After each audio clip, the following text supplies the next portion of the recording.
Hello guys, இந்த வீடியோவில் நம்ம எந்த கேள்வி பார்க்க போகிறோம்னு சொல்லிட்டு டைட்டில்லையும் போர்டில் இருக்குது. ஸோ நம்ம கேள்விக்குள்ளே போவோம். கேள்வியில் என்ன சொல்கிறாங்க அப்படின்னு சொன்னாக்க, இந்த சமன்பாடை தீர்த்து எக்ஸுக்கான தீர்வை காங்க சொல்கிறாங்க. சரி தானே? ஸோ வாங்க நம்ம எப்படி பார்க்கலாம்னு சொல்லி பார்ப்போம். 2x மேல் 1 சய 3xன் மேல் 1 சமன் 12 மேல் 1ன்னு சொல்லி கொடுத்துருக்காங்க. இதில் நம்ம சமன்பாடுக்கு இந்த பக்கம் இருக்கிறத பார்த்தோம்னு சொன்னாக்க 2xன் மேல் 1 சய 3xன் மேல் 1ன்னு சொல்லிட்டு இருக்குது. ஸோ நமக்கு தெரியும் பகுதி எண் சமன் இல்லை. ஸோ நம்ம என்ன செய்யணும்? பகுதி என்ன சமப்படுத்தணும். அதுக்கு நம்ம போமோசி பார்த்து சமப்படுத்திக்கணும். சரி தானே? போமோசி பார்த்தோம்னு சொன்னாக்க 2xக்கும் 3xக்கும் போமோசி எப்படி வரப்போகுது? 6xன்னு சொல்லி வரப்போகுது. எப்படி வரப்போகுது? 6xன்னு சொல்லி வரப்போகுது. ஸோ நம்ம 6x பொதுவாக எடுத்தோம்னு சொன்னாக்க 6xல எத்தனை 2x இருக்குன்னு சொல்லி பார்க்கணும். என்ன இதில் 2x எவ்வளோ இருக்குன்னு சொல்லி பார்க்கணும். பார்த்தோம்னு சொன்னாக்க 3 முறை இருக்கு. அதால தொகுதி என்ன பெருக்கணும்.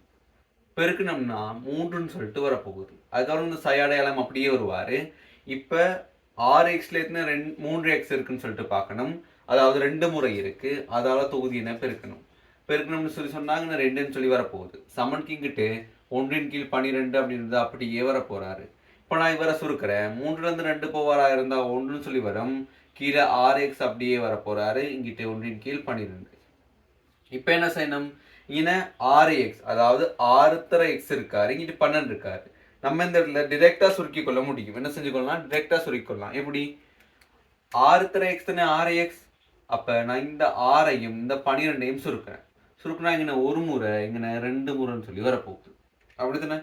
அப்போ இங்கே மிகுதியாக இருக்குது 1 கீழ் x சமன் அப்படியே போட்டுக்கொள்ள போகிறோம். இங்கே 1 கீழ் 2ன்னு சொல்லிட்டு இருக்க போகிறார். 1 கீழ் 2ன்னு சொல்லிட்டு இப்போ நம்ம என்ன செஞ்சுக்கொள்ளலாம்? எக்ஸுக்கான தீர்வுக்கு இலகுவாக போகலாம். எக்ஸ் பகுதியில் இருக்குது. இதனால் தொகுதியை நான் மாற்ற நிகர் மாற்றணும்.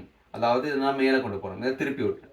அப்போ எக்ஸின் கீழ் 1ன்னு சொல்லி வரப்போகுது. எக்ஸின் கீழ் 1ங்கிறதும் எக்ஸுங்கிறதும் 1 தான். சரி தானே? அப்போ நான் எக்ஸ்என்ஏ போட்டுக்கிறேன். இங்கே 1 கீழ் 2 இருக்காரு. இவரும் நிகர் மாறுவார். மாறினாலும் சொன்னாங்க 2 கீழ் 1ன்னு சொல்லி வரும். ஸோ நான் அதை 2ன்னு சொல்லி போட்டுக்கிறேன். அப்போ எக்ஸுக்கான தீர்வு எவ்வளவா இருக்கும்?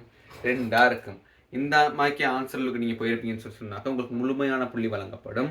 ஸோ கேள்வி விளங்கி இருக்குன்னு சொல்லி நினைக்கிறேன். நம்ம என்ன செய்வோம்? அடுத்த கேள்வி சந்திப்போம். பாய்.